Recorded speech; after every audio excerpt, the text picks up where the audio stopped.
Mon meilleur ami a secrètement couché avec ma petite amie de 8 mois, en prétendant qu'ils avaient simplement développé des sentiments l'un pour l'autre. Alors, j'ai coupé les ponts avec eux deux, j'ai épousé son ex-petite amie dévastée, je lui ai obtenu une énorme promotion dans mon entreprise, et j'ai laissé un seul petit mot anonyme, qui a complètement anéanti sa fausse vie de riche criblé de dettes. Je n'aurais jamais pensé être le genre de type à écrire l'une de ces histoires, mais la vie a une drôle de façon de bouleverser complètement votre réalité, au moment où vous vous y attendez le moins. Pour vous donner un peu de contexte, j'ai grandi dans une famille de la classe ouvrière. Mon père travaillait dans les mines de charbon en Virginie occidentale, se brisant le dos chaque jour, juste pour mettre de la nourriture sur la table, pour moi et mes 3 sœurs. Grâce à ces sacrifices, notre lien familial était indestructible. Grandir avec des sœurs m'a appris très tôt comment traiter les femmes, avec un respect absolu. La règle d'or de ma mère était simple, traite chaque fille exactement de la même manière, que tu voudrais qu'un homme traite tes sœurs. J'ai pris cela très à cœur. Je ne pouvais pas me payer l'université tout seul. Mais, je me suis démené au lycée, en jouant au football américain, et en maintenant mes notes à un niveau élevé, jusqu'à ce que je décroche une bourse d'études complète, à la fois sportive et académique, dans une bonne université. Je voulais devenir ingénieur en mécanique. J'ai toujours aimé travailler de mes mains, démonter les choses, et comprendre comment elles fonctionnent. J'étais un peu réservé, certainement pas le gars le plus bruyant de la pièce, mais je n'étais pas invisible non plus. Au cours de ma première année, je me suis lié d'amitié avec un gars nommé Derek. Derek était tout mon contraire. Il n'était pas du tout sportif, mais il était incroyablement sociable, bruyant, et parlait constamment de l'argent de sa famille. Il préparait un diplôme en gestion des affaires, et se vantait toujours que, même s'il n'avait pas un énorme fonds de placement dans l'immédiat, un immense héritage l'attendait plus tard. Quand je n'étais pas absorbé par les entraînements de football ou les laboratoires d'ingénierie, Derek et moi passions du temps ensemble. Il était très à l'aise avec les femmes, et nous avons fini par aller à une tonne de fêtes étudiantes ensemble. J'étais le gars calme et timide, mais grâce à Derek qui me sortait de ma coquille, pas mal de filles ont montré de l'intérêt pour moi. Honnêtement, je dois lui en accorder le crédit. Ma propre timidité m'aurait gardé cloîtré dans ma chambre d'étudiant. Autrement, nous sommes devenus les meilleurs amis du monde, le genre de gars qui pensaient être les témoins au mariage de l'autre. Un jour, après l'obtention de notre diplôme, j'ai décidé de rester dans l'Ohio. J'ai décroché un poste fantastique d'ingénieur en mécanique, dans une grande usine de fabrication aérospatiale à Cleveland. Le salaire était incroyablement solide, bien meilleur que tout ce que j'avais pu voir en grandissant. J'ai loué un petit appartement modeste près de l'usine, et je me suis acheté un pick-up récent. Je n'avais pas besoin de choses tape à accent grave-l'œil. Ma priorité principale était ma famille. Chaque mois, sans faute, je mettais 2000 € de côté sur mon salaire, et je les envoyais chez moi en Virginie occidentale, pour aider mes parents et mes sœurs. Derek a fini par trouver un emploi dans un entrepôt logistique, exactement dans la même ville. Par une étrange coïncidence, son entrepôt était en fait l'un des principaux fournisseurs de mon usine aérospatiale.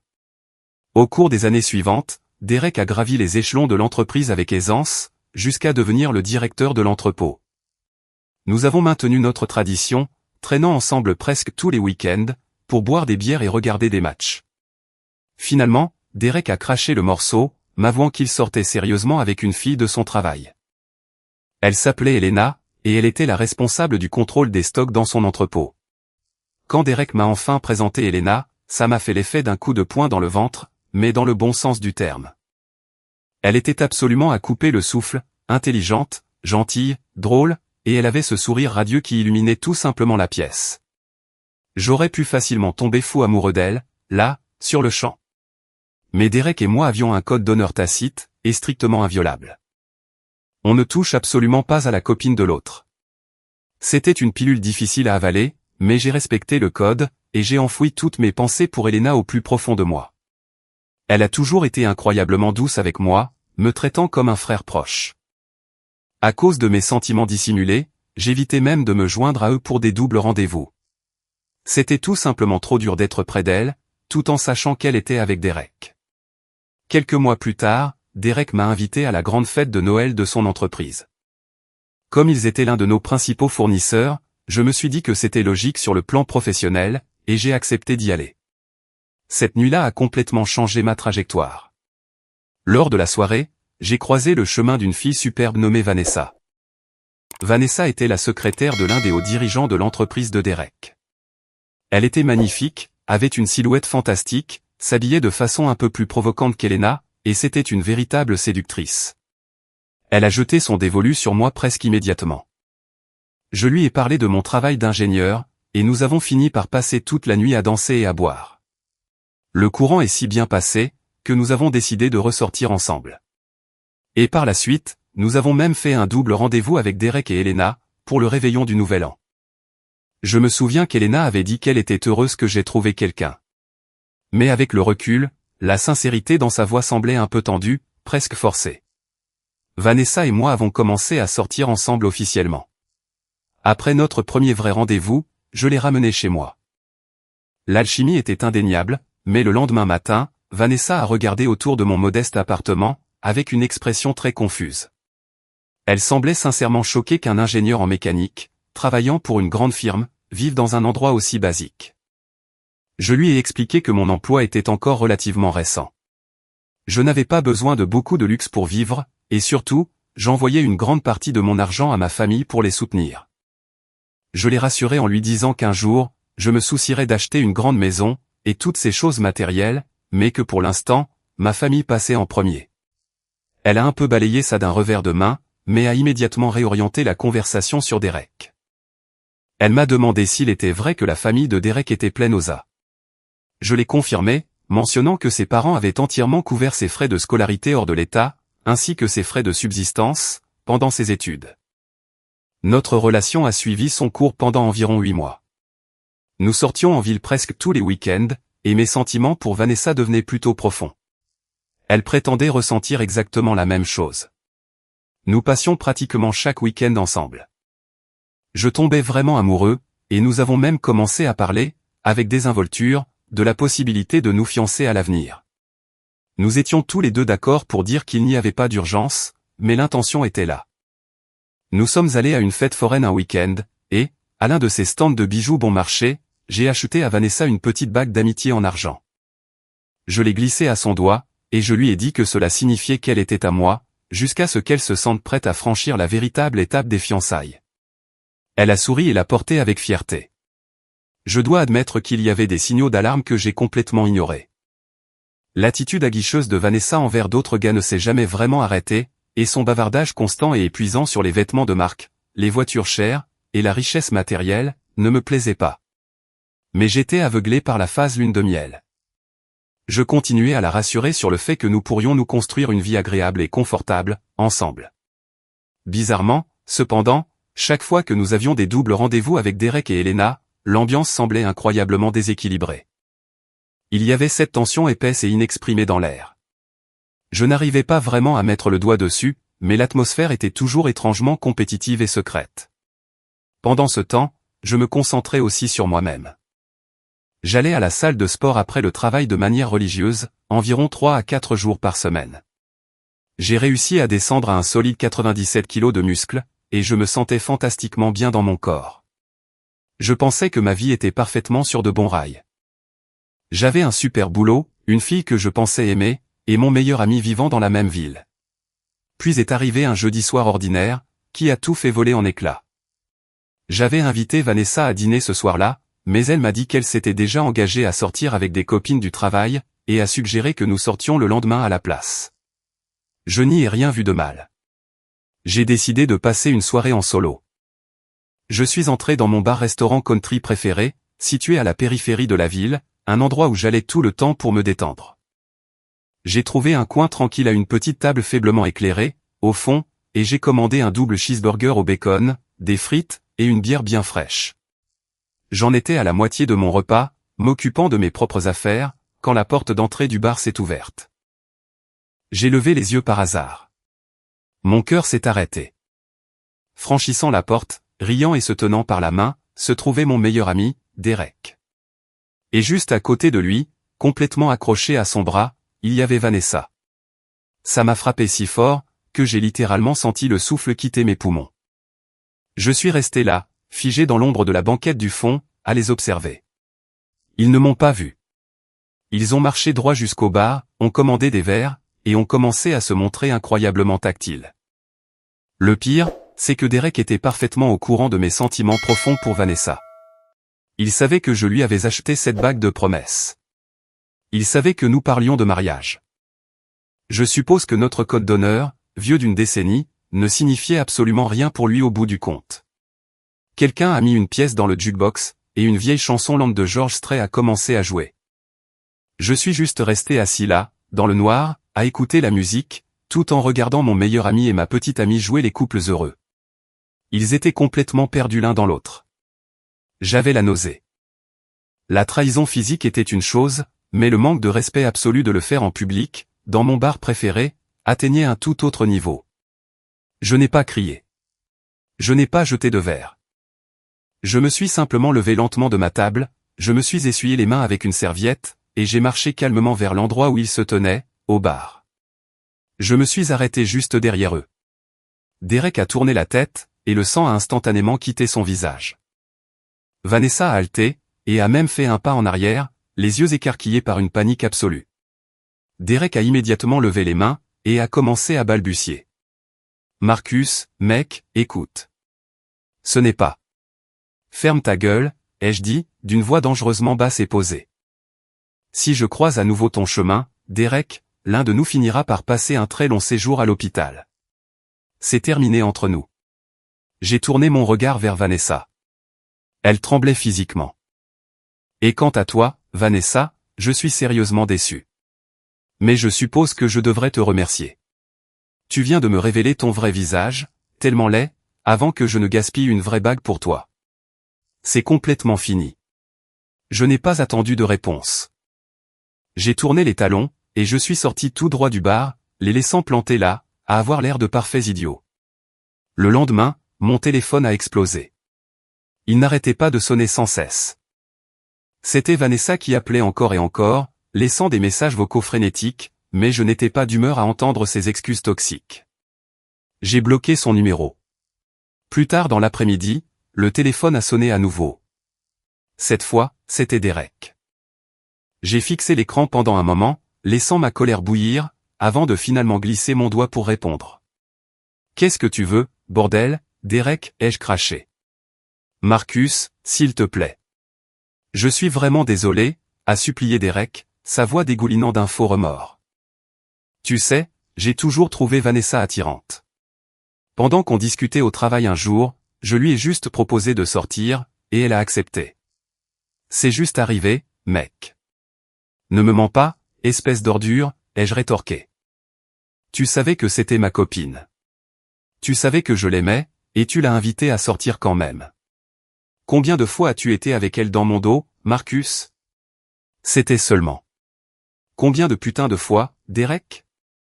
Si tu me mens maintenant, je conduis jusqu'à chez toi et je te massacre. Il y a eu un lourd silence au bout du fil. 4 fois, Marcus. Nous avons couché ensemble 4 fois. Nous avons en quelque sorte développé des sentiments l'un pour l'autre. Je suis désolé. Développer des sentiments. J'ai ri, un son dur et amer. Et Elena? Est-ce qu'elle sait que tu la trompes avec la secrétaire du bureau? Elle mérite tellement mieux qu'une pourriture comme toi. Je ne veux plus jamais revoir ton visage. Toi et Vanessa, vous vous méritez amplement. J'ai raccroché, et j'ai bloqué son numéro, lui aussi. La seule personne pour qui je me sentais sincèrement malade, c'était Elena. Elle était la petite amie de Derek, et elle croyait que Derek et Vanessa étaient ses amis. Tous les trois travaillaient exactement dans le même entrepôt. Je savais que je devais être celui qui allait le lui dire, mais avant de trouver comment aborder la chose, j'avais besoin de me vider la tête. J'ai passé les 2 semaines suivantes à me noyer dans le travail, et à aller à la salle de sport jusqu'à ce que mes muscles hurlent. J'ai coupé tout lien avec Derek et Vanessa. Mise à jour 1. 2 semaines angoissantes se sont écoulées. J'étais assis sur mon canapé un mardi soir, quand mon téléphone a soudainement vibré, affichant un numéro inconnu. J'ai répondu prudemment.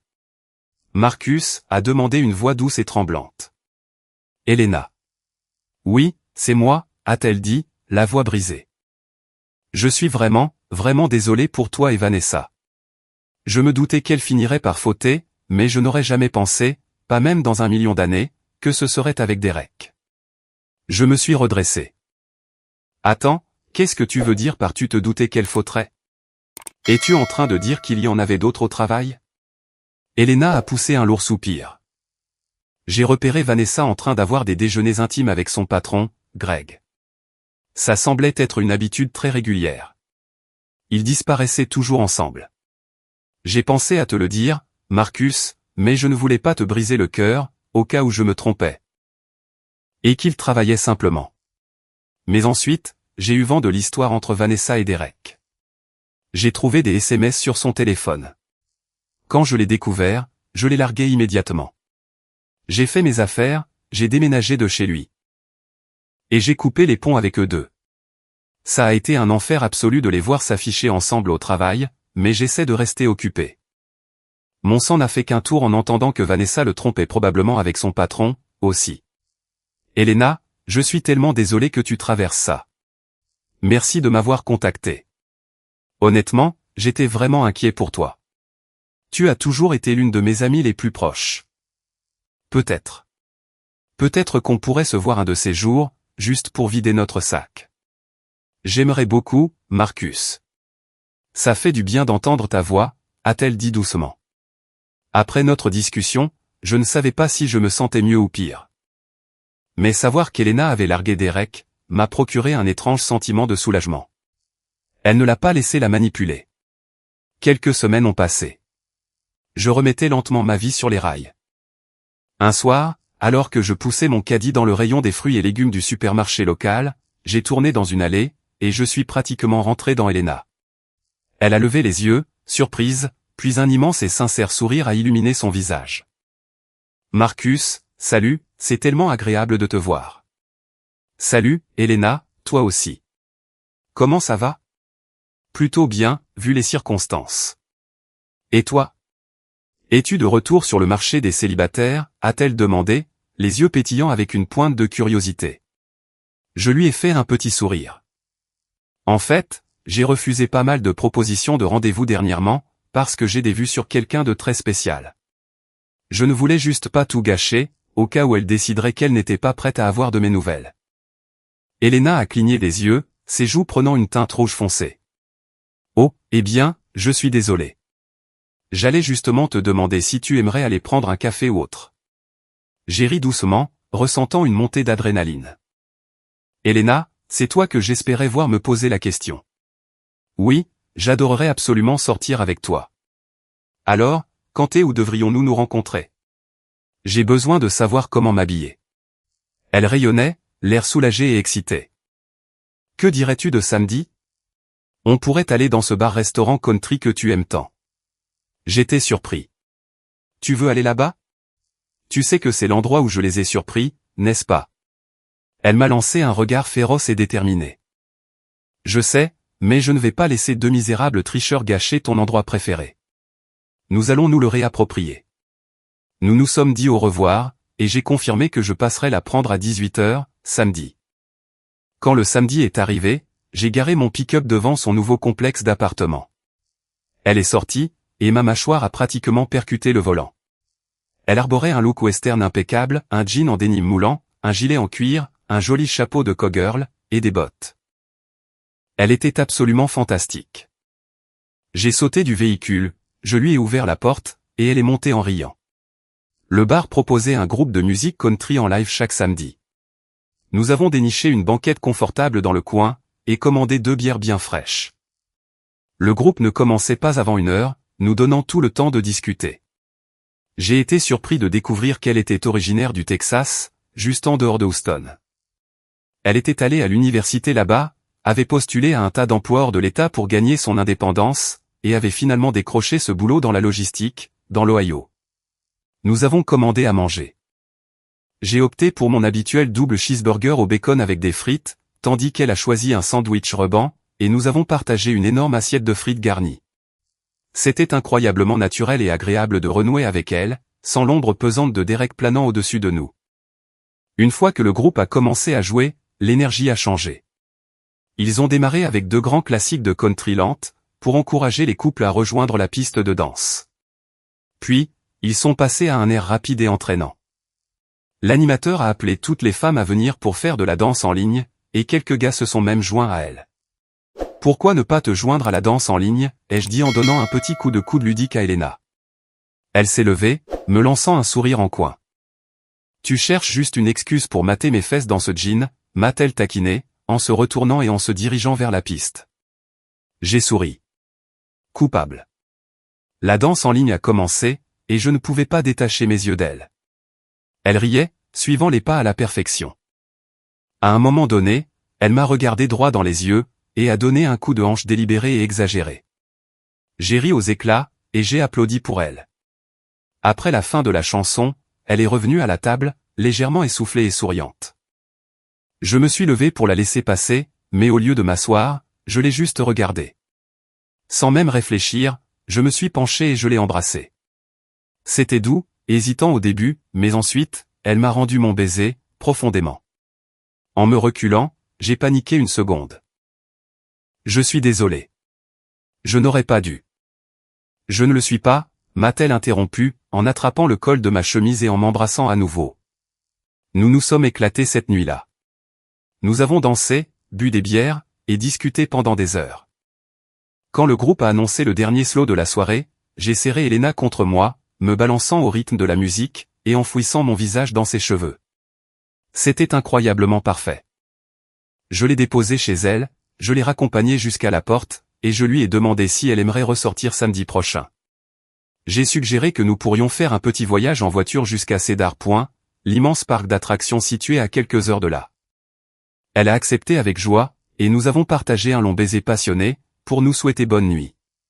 J'avais l'impression de marcher sur des nuages au travail, pendant toute la semaine suivante. Le vendredi, j'ai appelé Elena pour confirmer nos projets. Elle a mentionné qu'elle était terrifiée par les montagnes russes, mais qu'elle était prête à les braver pour moi. Samedi matin, je suis passé la prendre de bonne heure. Pendant le long trajet en voiture jusqu'au parc, nous avons parlé de tout. J'ai abordé le sujet qui fâche, et je lui ai demandé si elle avait mentionné à Derek ou Vanessa que nous sortions ensemble. Elle a secoué la tête fermement. Non, je n'ai pas adressé un seul mot à aucun des deux. Ils ne méritent de rien savoir sur ma vie. Nous avons passé un moment incroyable à Cedar Point. Je lui tenais la main pendant qu'elle s'égosillait sur le Millennium Force.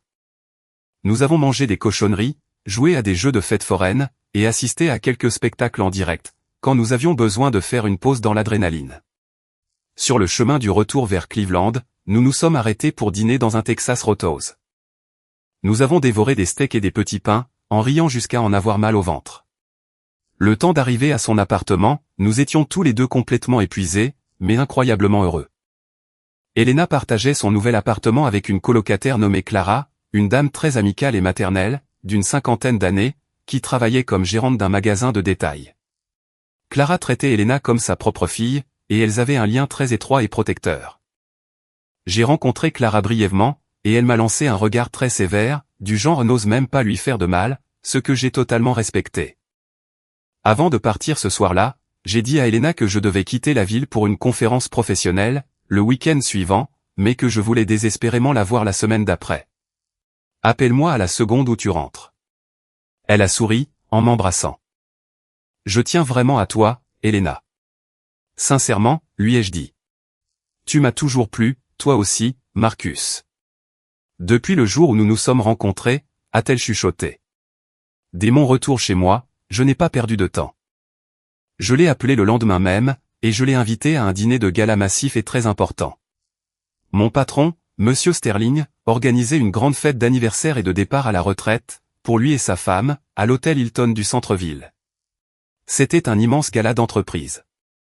J'ai expliqué à Elena que j'avais déjà réservé une chambre d'hôtel luxueuse au Hilton pour la nuit, parce que j'avais l'intention de boire, et que je ne voulais pas conduire. Je lui ai dit que je comprendrais parfaitement, si elle n'avait pas envie d'assister à un événement d'entreprise guindé, ou de partager une chambre aussitôt dans notre relation. Sa réponse a été immédiate. Marcus, je serais ravi d'y aller avec toi, et nous n'aurons pas besoin de 2 lits. Je veux que tu saches que je suis en train de tomber amoureuse de toi. Promets-moi juste que tu seras toujours honnête, et que tu ne me mèneras jamais en bateau. Je ne te ferai jamais, au grand jamais, le moindre mal, Elena, et je m'assurerai que personne d'autre ne le fasse non plus, ai-je promis farouchement. Le soir du gala, j'ai garé mon pick-up chez elle, et nous avons choisi de prendre sa berline élégante pour aller au centre-ville, afin de ne pas nous pointer à une soirée de gala dans mon camion de travail boueux. Clara nous a fait au revoir de la main, ravie pour Elena. Nous sommes arrivés au Hilton en avance, avec l'intention de nous préparer dans notre suite. Pendant le trajet en ascenseur, Elena a soupiré profondément. Elle a avoué qu'elle envisageait activement de chercher un nouvel emploi. Le fardeau mental quotidien de voir Derek et Vanessa à l'entrepôt devenait insupportable pour elle. Elle a également lâché un énorme commérage. Il y avait une lourde rumeur circulant dans l'entrepôt, selon laquelle Vanessa était enceinte. J'ai juste secoué la tête. C'est le problème de Derek maintenant. Laisse-les se détruire mutuellement. Dans la chambre d'hôtel, j'ai pris la salle de bain en premier, m'habillant d'un élégant smoking noir sur mesure. Quand j'ai enfin émergé dans la pièce principale, je me suis arrêté net. Elena était absolument stupéfiante. Elle portait une robe de soirée vert émeraude, moulante et longue jusqu'au sol, qui mettait parfaitement en valeur sa silhouette. Ses cheveux tombaient en vagues élégantes sur ses épaules nues, et elle dégageait cette présence radieuse et séduisante, qui m'a complètement captivé. « Tu es absolument magnifique », ai-je soufflé, en m'approchant d'elle. Je pourrais même me ficher de la fête en bas, maintenant. On pourrait juste rester ici. Elle a eu un petit sourire espiègle, en arrangeant mon nœud papillon. Oh, ça non. Je n'ai pas passé 2 heures à me faire coiffer et maquiller, juste pour enlever cette robe immédiatement. Nous avons une fête à laquelle assister, monsieur l'ingénieur. Nous sommes descendus dans la grande salle de bal. À notre arrivée, mon patron, monsieur Sterling, nous a accueillis chaleureusement. J'ai présenté Elena, et il a été instantanément charmé par son attitude à la fois professionnelle et amicale. Pendant que nous nous mêlions aux invités, j'ai présenté Elena aux différents chefs de service, et aux collègues que je connaissais. Elle a dominé la pièce avec aisance, recevant de nombreux compliments. Nous avons pris du champagne, et nous avons trouvé la table qui nous était assignée. L'événement proposait un incroyable assortiment de hors-d'œuvre. Pendant que nous mangions, Elena a en fait reconnu quelques femmes qu'elle côtoyait dans son rôle logistique. Des femmes qui travaillaient dans le département de la chaîne d'approvisionnement de mon entreprise, avec qui elle se coordonnait par téléphone. Elle s'est intégrée parfaitement à leur conversation. Voyant là une opportunité, je me suis excusé, et j'ai marché vers la directrice des ressources humaines, Brenda. « Brenda, ravi de vous voir », ai-je commencé. Petite question. Y a-t-il des postes de cadres ouverts actuellement, dans le contrôle des stocks ou le département de la chaîne d'approvisionnement? Brenda a pris une gorgée de son vin. En fait, oui, il y en a. Janice, notre analyste principale de la chaîne d'approvisionnement, prend sa retraite le mois prochain, et on m'a chargé de lui trouver un remplaçant. C'est un rôle critique. Avez-vous quelqu'un en tête? En fait, ma cavalière de ce soir, ai-je dit, en faisant un geste vers Elena, qui riait avec l'équipe de la chaîne d'approvisionnement. Vous l'avez rencontrée brièvement. Elena est activement à la recherche d'une nouvelle opportunité professionnelle. Elle gère actuellement le contrôle des stocks et la logistique, pour l'un de nos principaux fournisseurs. Elle connaît nos systèmes sur le bout des doigts. Elle est brillante. Mais elle est prête pour un changement d'environnement. Brenda a regardé vers Elena, remarquant à quel point elle réseautait déjà bien. Dites-lui de passer à mon bureau à la première heure lundi matin. Je lui organiserai un entretien formel. C'est une femme assez impressionnante, Marcus. Merci, Brenda. J'apprécie vraiment. J'en suis sûr, a gloussé Brenda, d'un air entendu. La soirée s'est révélée être un succès absolu.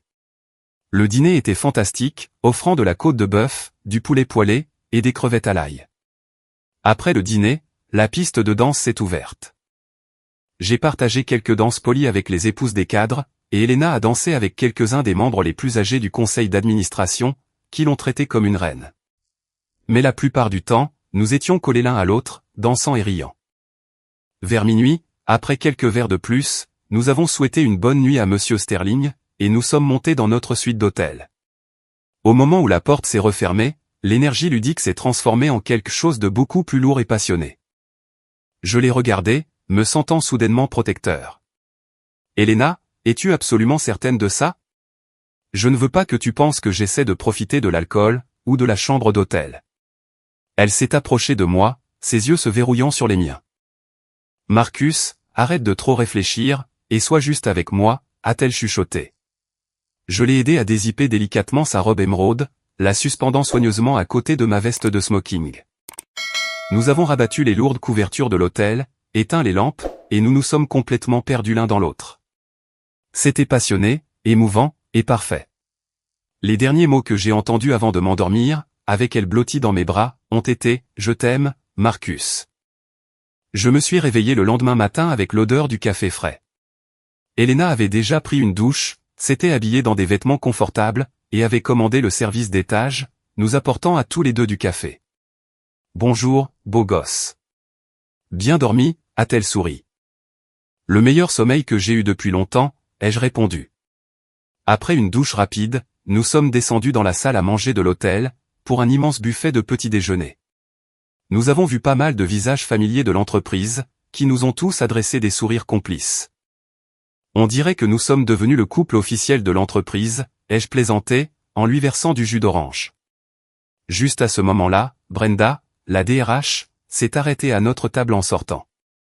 À lundi matin, Elena, a-t-elle dit avec un sourire éclatant, avant de s'éloigner. Elena m'a regardé, complètement perplexe. Qu'est-ce que ça voulait dire, à ton avis? Je n'ai pas pu retenir mon sourire. J'ai oublié de te dire. Tu as un entretien officiel avec Brenda lundi, pour le poste d'analyste principal de la chaîne d'approvisionnement, ici, à l'usine aérospatiale. Tu te souviens que tu as mentionné envisager de changer de travail? J'ai glissé un mot en ta faveur. Des larmes ont instantanément embué les yeux d'Elena. Elle a couvert sa bouche, bouleversée. Marcus, j'espère que ce n'est pas un rêve. Je t'aime tellement. Sur le chemin du retour vers son appartement, je lui tenais la main par-dessus la console centrale.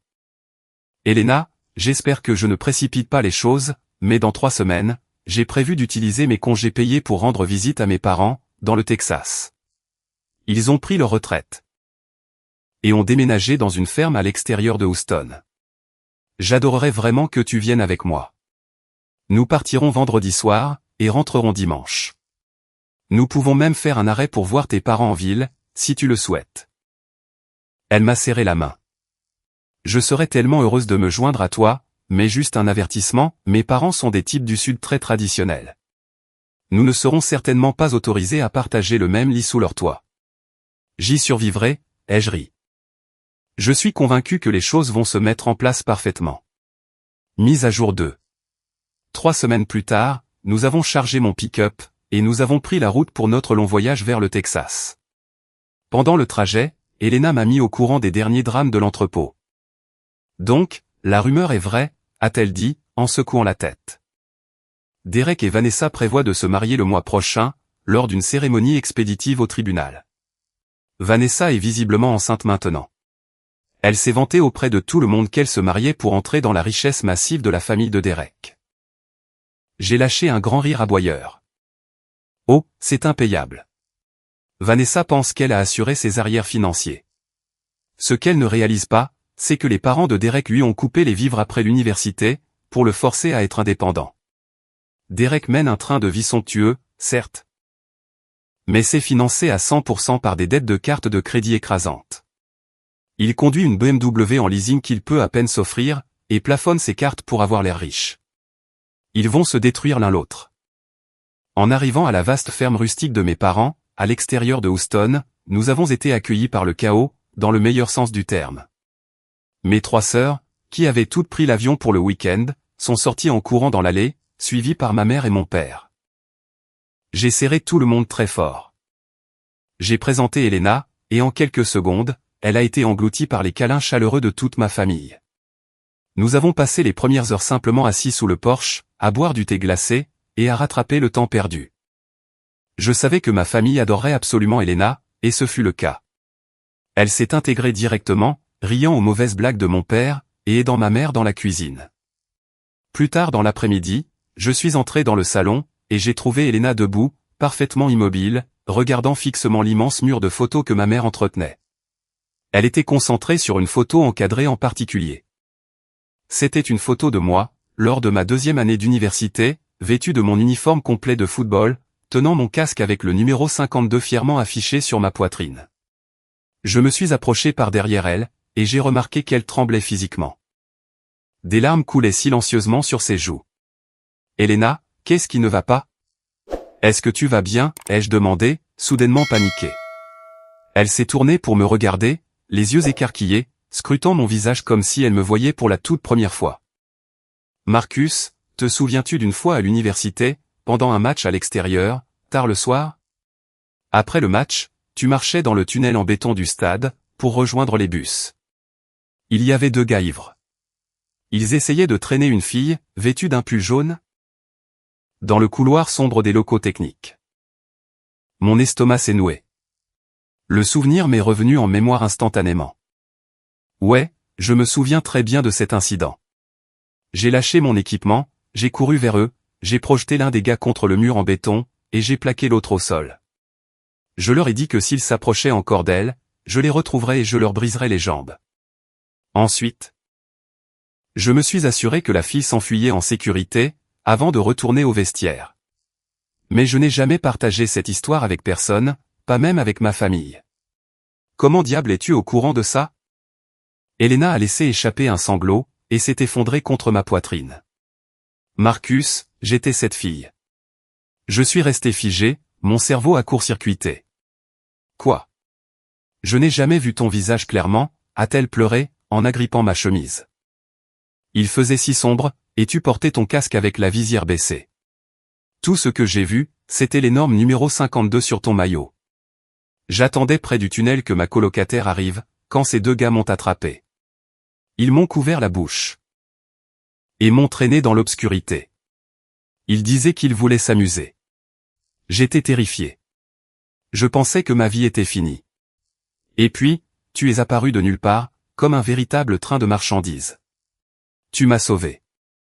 Marcus, j'ai essayé de te retrouver pendant des mois après ça, en posant des questions au département des sports, mais personne ne savait qui était dans le tunnel. Tout ce que j'ai pu découvrir, c'était qu'un joueur nommé Marcus portait le 52. Mais je n'ai jamais trouvé de visage pour l'associer au nom. Elle a levé les yeux vers moi, son maquillage coulant, mais elle n'avait jamais été aussi belle. Il y avait quelque chose en toi qui m'a semblé si profondément familier, la toute première fois que Derek nous a présentés. Je me suis senti incroyablement en sécurité près de toi, et je n'ai jamais compris pourquoi, jusqu'à cet instant précis. Tu m'as sauvé la vie. J'étais complètement sans voix. J'ai simplement enroulé mes bras autour d'elle, la serrant contre moi aussi fort que je pouvais, enfouissant mon visage dans son épaule. L'univers m'avait littéralement ramené la fille que j'avais sauvée, l'avait sortie d'une relation toxique avec celui qui m'avait trahi, pour la mettre directement dans mes bras. C'est la seule chose positive que je dirai jamais à propos de Derek, a-t-elle chuchoté à travers ses larmes. Il m'a conduite à toi. Cette nuit-là, ma mère avait préparé la chambre d'amis pour Elena, et, comme promis, m'avait informé que je dormirais sur le canapé convertible, au sous-sol. Vers 1h du matin, j'ai entendu les escaliers du sous-sol grincer. Elena s'est glissée dans l'obscurité, et s'est glissée dans le lit à côté de moi. Nous n'avons même pas parlé. Nous nous sommes juste tenus dans les bras, bouleversés par le poids absolu de cette révélation. Nous avons partagé un moment calme et incroyablement intime, bien que nous ayons dû étouffer nos voix, pour que mes parents ne nous entendent pas. Elle est remontée discrètement environ 1 heure plus tard. Le lendemain matin, samedi, nous avons conduit jusqu'à Houston pour rendre visite à la famille d'Elena. Elle avait commodément omis le petit détail selon lequel ses parents étaient outrageusement riches. Nous nous sommes garés devant un immense manoir sécurisé, dans l'un des quartiers les plus exclusifs de la ville. Ses parents, Arthur et Sophie, nous attendaient. Elena avait également 2 sœurs plus jeunes et très séduisantes, qui étaient actuellement à l'université.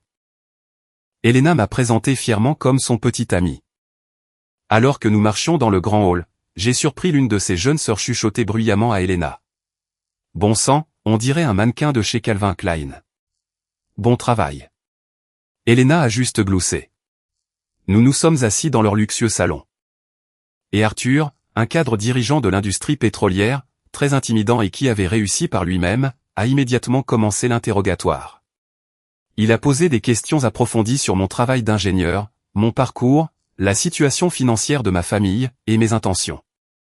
Il a été très clair sur le fait qu'il était extrêmement protecteur envers sa petite fille. J'ai décidé à cet instant précis que je n'allais plus attendre. Monsieur Carter, ai-je dit, en me redressant et en le regardant droit dans les yeux. J'aimerais en fait vous parler d'épouser votre fille. Je suis ici, chez vous aujourd'hui, pour demander votre bénédiction. Toute la pièce est devenue silencieuse. Elena a halté, complètement prise de court, ses mains volant à sa bouche, alors que ses yeux se remplissaient de nouvelles larmes. Nous n'avions pas discuté de fiançailles aussitôt. Je sais que nous ne sortons pas officiellement ensemble depuis très longtemps, ai-je continué, ma voix stable. Mais notre histoire remonte plus loin que quiconque ne le réalisait, et notre amour est absolu. Je suis ingénieur. Je construis des choses faites pour durer. Et je crois avec une certitude absolue, que nous pouvons construire une vie incroyable et indestructible, ensemble. Arthur m'a fixé, son expression dure s'adoucissant lentement, pour laisser place à un regard de profond respect. Marcus, j'apprécie que tu aies eu le cran de me regarder dans les yeux, et de demander ma bénédiction, alors que tu n'y étais pas légalement obligé. Je connais ma fille. Elle suit son cœur, et elle est une excellente juge de caractère. Elena, chérie, aimes-tu cet homme? Oui, papa, a-t-elle étouffé, s'essuyant les yeux. Je l'aime vraiment de toute mon âme. Arthur a souri chaleureusement. Alors tu as ma bénédiction, fils. À une seule condition, vous devez vous marier ici même, au Texas. Sophie et moi pourrons vous organiser l'immense et véritable mariage que notre fille mérite. Oh, et ne vous inquiétez de rien. Nous couvrons 100% des frais. Je me suis levé, j'ai marché vers Elena, j'ai sorti de ma poche une magnifique bague de fiançailles en diamant, une que j'avais secrètement achetée une semaine auparavant, et je me suis agenouillé sur un genou, là, dans le salon de ses parents.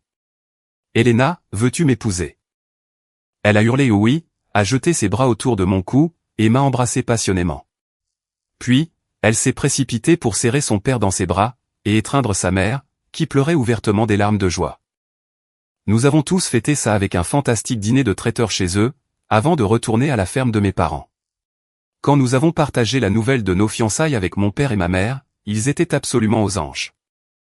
Ma mère a immédiatement commencé à appeler tous nos proches qui vivaient à proximité, les invitant pour un immense barbecue de célébration le dimanche.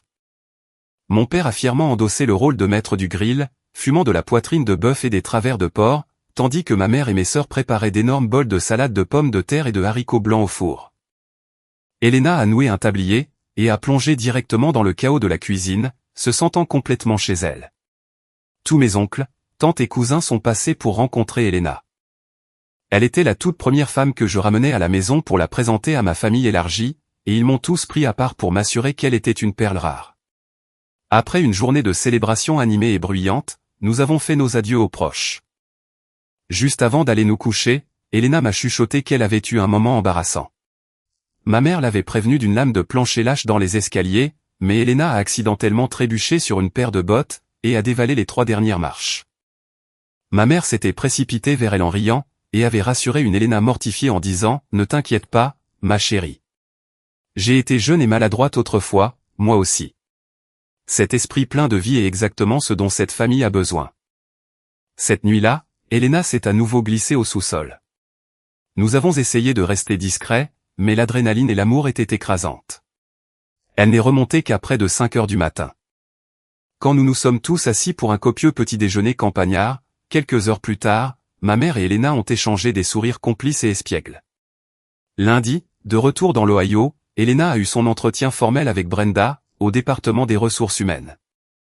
Dès le mardi après-midi, Brenda l'a appelé, et lui a offert le poste d'analyste principal de la chaîne d'approvisionnement, avec une énorme augmentation de salaire. Elena a immédiatement remis son préavis de 2 semaines à l'entrepôt de Derek. Nous avons fêté cela en allant dîner dans notre bar country préféré. Autour d'énormes dîners de steak, Elena a lâché la dernière pièce de son plan de vengeance. Alors, Derek et Vanessa sont en fait en vacances cette semaine, et la semaine prochaine, a souri Elena en coupant son steak. Ils se sont envolés pour Las Vegas, afin de se marier dans une chapelle bon marché. Ça a été les 2 semaines les plus paisibles à l'entrepôt, sans eux. Tout le monde est triste de me voir partir, mais ils savent que travailler à l'usine aérospatiale est une énorme promotion. Elle a fait une pause, prenant une gorgée de sa bière, ses yeux brillants d'une satisfaction diabolique. Oh, et j'ai gardé nos fiançailles totalement secrètes pour tout le monde à l'entrepôt. Mais avant de partir aujourd'hui, je me suis glissé dans le bureau vide de Derek. J'ai imprimé un mot anonyme, intraçable, et je l'ai scotché directement au centre de son écran d'ordinateur. Qu'est-ce que disait le mot, ai-je demandé, en me penchant vers elle. Il disait simplement, félicitations pour le mariage. Étant donné les déjeuners privés incroyablement fréquents de ta nouvelle femme avec Greg, le patron, au cours des 6 derniers mois, je te conseille vivement d'exiger un test ADN. À la seconde où ce bébé naîtra. Bonne chance. J'ai éclaté de rire, levant ma bière pour trinquer avec la sienne. Tu es une véritable sauvage, et je t'aime pour ça. Dès le jour où Elena a commencé à travailler à mon usine aérospatiale, elle a été une bouffée d'air frais. Elle affichait un sourire radieux chaque jour. À chaque fois qu'un des gars de l'usine l'approchait pour flirter ou l'inviter à sortir, elle exhibait fièrement sa bague en diamant, et faisait clairement savoir, à voix haute, qu'elle était fiancée à Marcus l'ingénieur. Le mot s'est vite répandu, et tout le monde a respecté nos limites à 100%. L'ancienne colocataire d'Elena, Clara, s'est portée volontaire pour aider à organiser le mariage. Clara était comme une gardienne férocement protectrice. Elle avait elle-même une fille mariée, et a utilisé tous ses contacts dans le commerce, pour trouver un créateur de robes de classe mondiale, pour la robe de mariée d'Elena. L'organisation du mariage est devenue une immense affaire de famille. J'ai contacté ma mère, et lui ai demandé une liste d'invités. Elle est allée encore plus loin, elle a acheté toutes les invitations personnalisées, et a écrit les adresses elle-même. La date du mariage a été officiellement fixée à exactement 5 mois plus tard. Les parents d'Elena ont fait les choses en grand. Arthur a utilisé ses relations professionnelles, pour réserver une magnifique église historique en pierre, à Dallas, et a loué l'intégralité d'un luxueux country club pour la réception. Sophie a engagé un service de traiteur de haut niveau, et un groupe de musique phénoménal. Je commençais en fait à devenir anxieux, car j'avais l'impression de contribuer le moins à l'organisation, mais Elena m'a assuré que mon seul travail était de me pointer et d'être beau. J'ai invité plusieurs collègues du service ingénierie, et étonnamment, près de 20 d'entre eux ont réservé des vols pour le Texas, juste pour y assister. Un soir, alors que nous mettions les adresses sur les enveloppes, j'ai regardé Elena. Es-tu sûr que nous n'allons pas complètement trop loin avec tout ça? Ce mariage va coûter une petite fortune à tes parents. Elena a ri. Marcus, ce grand mariage est entièrement la vision de mes parents. Ils ont rêvé d'organiser une immense fête comme celle-ci, depuis que mes sœurs et moi sommes toutes petites. Crois-moi, mes sœurs auront des mariages encore plus grands.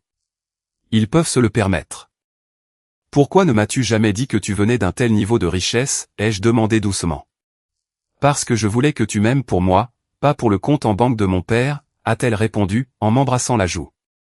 Juste pour que tu saches, je ne l'ai jamais dit qu'à Clara. Derek ne l'a jamais su.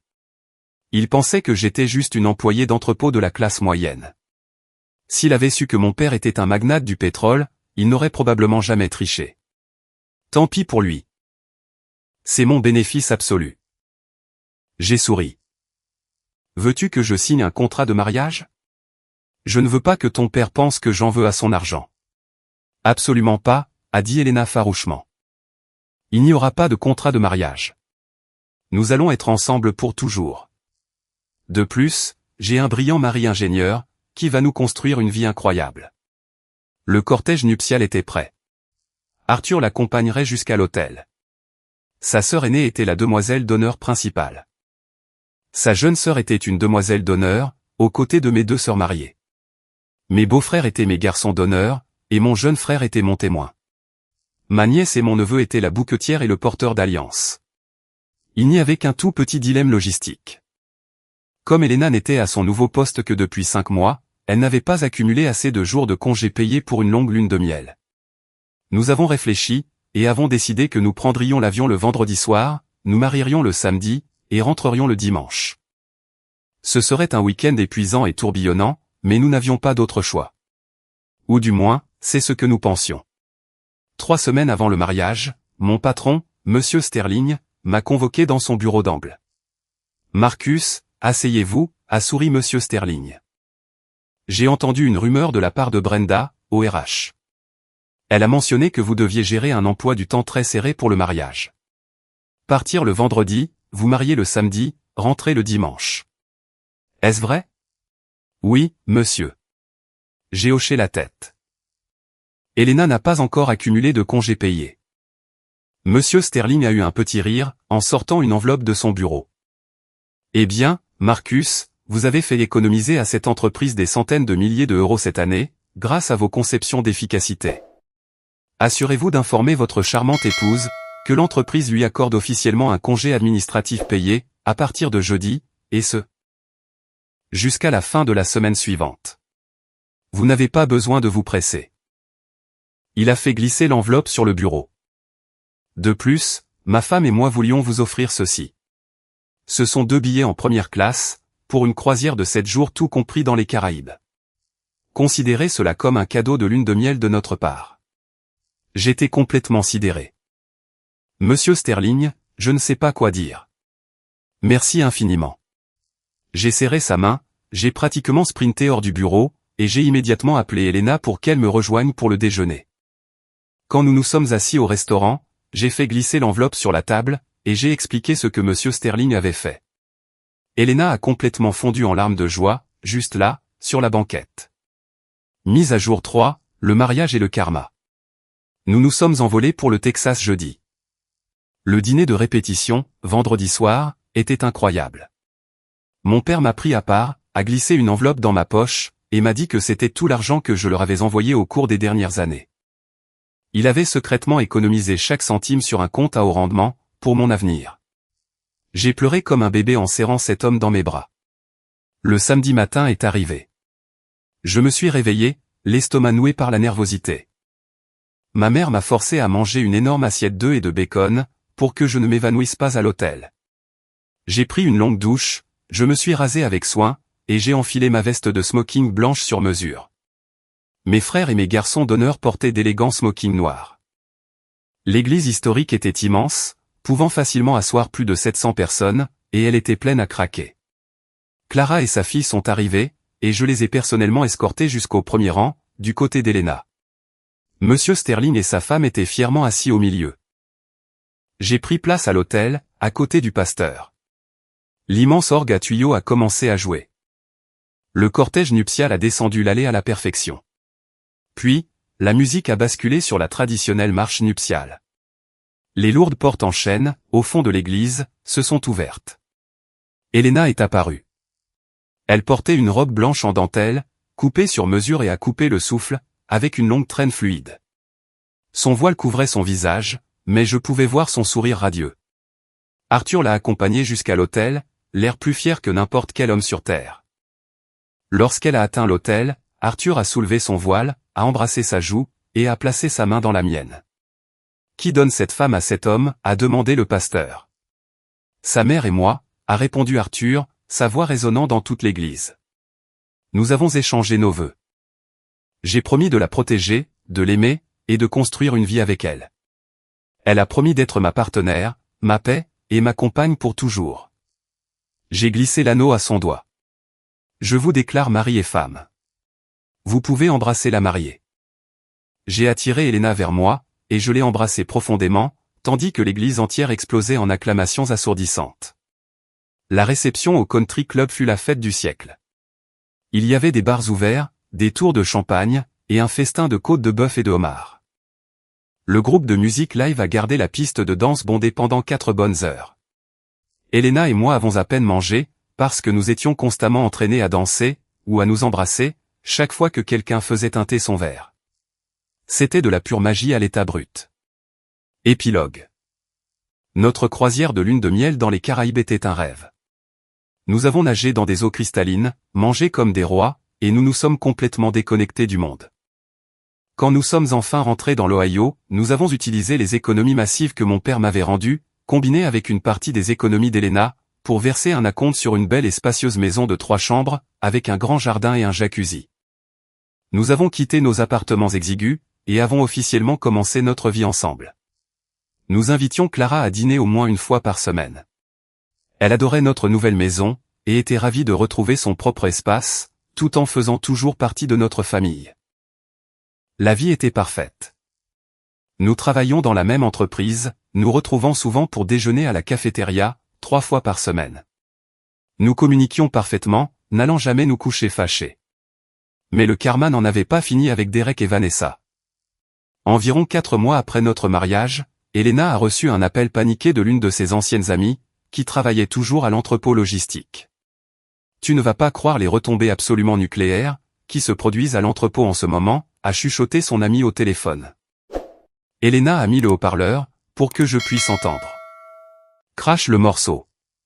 Apparemment, Vanessa avait donné naissance à un petit garçon, un mois auparavant. Derek, hanté par le mot anonyme qu'Elena avait laissé sur son écran, s'enfonçait dans la paranoïa depuis des mois. 2 semaines après la naissance du bébé, il a secrètement frotté un écouvillon sur la joue de l'enfant, et l'a envoyé pour un test de paternité ADN. Les résultats sont revenus. Derek n'était pas le père. Derek a complètement pété les plombs. Il a confronté Vanessa sur le parking de l'entrepôt, en hurlant à plein poumon. Vanessa a craqué, et a avoué qu'elle couchait avec Greg, le patron, depuis des mois, avant même d'avoir sa première aventure avec Derek. Le bébé était celui de Greg. C'est devenu un énorme scandale public. La femme de Greg l'a découvert, et a immédiatement demandé un divorce brutal, s'emparant de la moitié de ses biens. Le siège social a eu vent de la liaison, et de la dispute hurlante sur le parking, et ils ont renvoyé Greg et Vanessa sur le champ, pour violation de la politique de l'entreprise, et pour avoir créé un environnement de travail hostile.